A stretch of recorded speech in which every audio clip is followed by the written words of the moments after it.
दोस्तों, देश की सियासत में इस वक्त सबसे बड़ा सवाल यही है कि आखिर प्रधानमंत्री नरेंद्र मोदी को राहुल गांधी से इतनी घबराहट क्यों हो रही है कि वह अब अमेरिकी पूर्व राष्ट्रपति डोनाल्ड ट्रंप से मुलाकात के जुगाड़ में जुट गए हैं और इसके ठीक 24 घंटे पहले विदेश मंत्री एस जयशंकर किस रहस्यमय शख्स को लेकर साहेब के पास पहुँचे। इसकी चर्चा दिल्ली की गलियों से लेकर वाशिंगटन के गलियारों तक हो रही है। सूत्रों के मुताबिक राहुल गांधी के हालिया बयानों, संसद में उनके आक्रामक तेवर और अंतर्राष्ट्रीय स्तर पर उनकी बढ़ती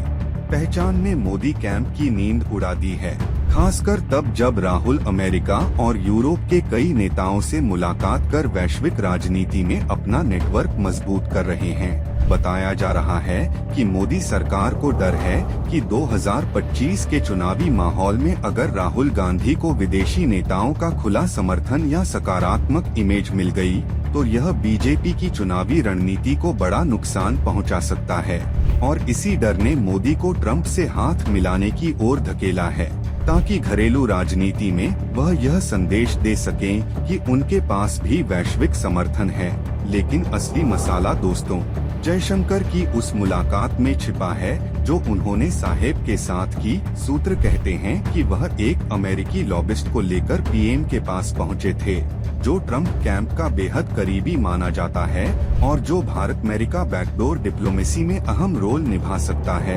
यह लॉबिस्ट कथित तौर पर ट्रंप की टीम के साथ चुनावी फंडिंग, कैंपेन मैनेजमेंट और पब्लिक रिलेशन स्ट्रेटेजी में काम कर चुका है। और अब सवाल यह है कि क्या मोदी ट्रंप के साथ सिर्फ एक औपचारिक मुलाकात चाहते हैं या फिर यह एक बड़े राजनीतिक सौदे की शुरुआत है। विपक्ष का आरोप है कि मोदी अब घरेलू मुद्दों से ध्यान हटाने के लिए विदेशी नेताओं की चमक का इस्तेमाल कर रहे हैं, जबकि कांग्रेस नेताओं का कहना है कि यह मोदी की डर की राजनीति है, क्योंकि राहुल के खिलाफ न तो पीएम ने संसद में सीधे बहस की और न ही चुनावी मैदान में खुलकर चुनौती दी, बल्कि अंतर्राष्ट्रीय मंच पर अपना कद बढ़ाने की कोशिश शुरू कर दी। वहीं बीजेपी समर्थक इसे भारत अमेरिका रिश्तों को मजबूत करने की रणनीति बता रहे हैं, लेकिन यह भी मान रहे हैं कि राहुल की लगातार बढ़ती लोकप्रियता ने पार्टी को रक्षात्मक मोड में ला दिया है और मोदी इस संभावना का फायदा उठाकर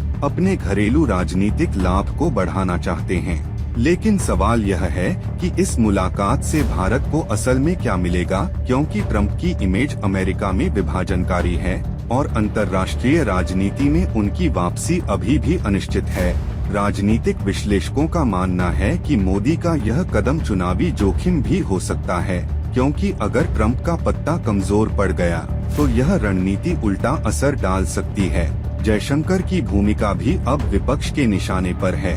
क्योंकि वह सिर्फ विदेश मंत्री की तरह नहीं बल्कि एक राजनीतिक रणनीतिकार की तरह काम करते दिख रहे हैं, जो विदेशी नेताओं और लॉबिस्टों के जरिए मोदी की छवि गढ़ने की कोशिश कर रहे हैं, जिससे यह साफ है कि यह मुद्दा सिर्फ कूटनीति तक सीमित नहीं रहेगा, बल्कि आने वाले हफ्तों में यह चुनावी रैलियों और टीवी डिबेट्स का बड़ा हथियार बनेगा। अब देखना यह है कि क्या मोदी ट्रंप की मुलाकात वाकई होती है, और अगर होती है तो वहां से निकलने वाला राजनीतिक संदेश राहुल गांधी की बढ़ती रफ्तार को थाम पाएगा, या फिर यह कोशिश उल्टा असर डालकर मोदी सरकार के खिलाफ ही माहौल बनाएगी, क्योंकि राजनीति में डर की गंध जितनी जल्दी फैलती है उतनी ही जल्दी विपक्ष के लिए हथियार बन जाती है। और इस बार लगता है कि बीजेपी के खिलाफ वह गंध तेजी से फैल रही है।